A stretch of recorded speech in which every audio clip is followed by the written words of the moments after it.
بسم اللہ الرحمن الرحیم وَإِذَا مَرِضْتُ فَهُوَ يَشْفِينِ۔ جادو کی کاٹ کا لوہے توڑ عمل۔ دوستو، کیا آپ جادو کا شکار ہیں اور آپ پر کالا جادو یا کوئی اور جادو کیا ہوا ہے اور لوگ آپ سے جلتے رہتے ہیں؟ اللہ نے آپ کو ہر قسم کی مالی فراوانی عطا فرمائی ہے، لیکن لوگوں سے برداشت نہیں ہوتا اور وہ آپ پر طرح طرح کے جادو ٹونے وغیرہ کرتے رہتے ہیں، اور آپ کا کاروبار کبھی تو بند ہو جاتا ہے، کبھی چلنے لگتا ہے، اور آپ کے گھر میں کبھی سکون رہتا ہے تو کبھی بے سکونی رہتی ہے، اور آپ کے گھر میں آپ کی اولاد کبھی تو تندرست، صحت مند اور توانا ہوتی ہے اور کبھی بیمار ہو جاتی ہے، اور آپ کے گھر سے بھی آپ کو پتہ نہیں چل رہا کہ ہمارے گھر کی چیزیں کہاں کہاں جا رہی ہیں، اور خود آپ بھی پریشانیوں کا شکار ہیں۔ آپ بھی ہر وقت پریشان رہتے ہیں، ہر وقت ذہن پر کچھ نہ کچھ سوار رہتا ہے، تو پھر آپ پریشان نہ ہوں، بلکہ آپ جادو کی کاٹ کا لوہے توڑ والا عمل کریں، تو اللہ کے فضل و کرم سے آپ پر جو جادو ہوگا اس کا توڑ ہو جائے گا انشاءاللہ۔ یہ عمل جادو کی کاٹ میں حرف آخر مانا جاتا ہے۔ اس سے بڑھ کر جادو کے توڑ کا اور کوئی عمل نہیں۔ یہ عمل اپنی مثال آپ ہے، اس سے آپ ہر قسم کا جادو، کالا ہو، نیلا ہو، سفلی ہو، بالکل جڑ سے ختم ہو جاتا ہے۔ مریض خود پڑھے تو بہتر ہے، اور آپ نے پڑھنا کیا ہے اور کس وقت میں آپ نے پڑھنا ہے؟ بعد نماز فجر یعنی صبح کی نماز کے بعد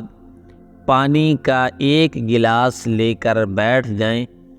اور 313 بار سورۃ الفلق اور اتنی تعداد میں سورۃ الناس پڑھیں، اس لیے کہ جب آپ صلی اللہ علیہ وسلم پر جادو ہوا تھا، اور یہ جادو ہو سکتا ہے، برحق ہے، اس لیے اس کا انکار نہیں کیا جا سکتا۔ جب آپ صلی اللہ علیہ وسلم پر ہوا تو آپ صلی اللہ علیہ وسلم اتنے دن بیمار رہے، تو پھر اللہ تبارک و تعالی نے یہ 2 صورتیں اتاری، سورۃ الفلق اور سورۃ الناس، اس لیے ان کو معوذتین بھی کہا جاتا ہے، پناہ دینے والی صورتیں۔ تو آپ ان دونوں صورتوں کو پڑھیں گے، تو آپ نے 313 بار سورۃ الفلق کو پڑھنا ہے اور 313 بار سورۃ الناس کو پڑھنا ہے۔ اول آخر 11 بار درود ابراہیمی پڑھیں، اول میں بھی 11 بار درود ابراہیمی پڑھیں اور آخر میں بھی 11 بار درود ابراہیمی پڑھیں۔ پانی پر پھونک مار کے نہار منہ وہ سارا پانی پی لیں تو جادو ایسے ختم ہو جائے گا کہ نام و نشان بھی باقی نہیں رہے گا۔ لیکن کچھ اعمال ایسے ہوتے ہیں کہ ان میں مداومت کرنا ضروری ہوتا ہے، ہمیشگی کرنا ضروری ہوتا ہے، تو آپ نے اس عمل کو 40 دن تک بلا ناغہ کرنا ہے، کہ اس عمل کے دوران بالکل بھی ناغہ نہیں ہونا چاہیے۔ اگر درمیان میں کہیں ناغہ ہو جائے تو پھر آپ نے دوبارہ اس کو نئے سرے سے شروع کرنا ہے۔ تو 40 دن بلا ناغہ کرنے کے بعد